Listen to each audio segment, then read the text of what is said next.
Here's why you should speak in tongues without interpretation.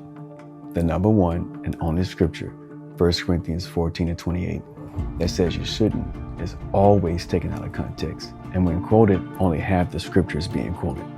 1 Corinthians 14:28 says three things. Number one, if there be no interpretation, let him keep silence. Number two, let him speak to himself. And number three, let him speak to God. We see in that one verse, there's only one rule for not speaking in tongues without interpretation.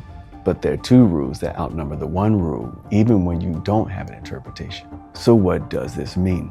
The understanding is assuming you didn't have a teacher that skipped the first 27 verses and jumped to the 28th verse just to tell people not to speak in tongues. So for clarity, when 1 Corinthians 14:28 said, let him speak to himself, it was because verse 2 already said that his spirit prays when he speaks in tongues, and verse 4 said that he edifies himself when he speaks in tongues. And when verse 28 said, let him speak to God, it was because verse 2 also already said that when he speaks in tongues, he speaks to God and not to man. So unless you take 1 Corinthians 14:28 out of context, it is absolutely not saying never to speak in tongues without interpretation, especially if just 11 verses later in 1 Corinthians 14:39, it says explicitly never to restrict people from speaking in tongues. So why haven't you heard these things?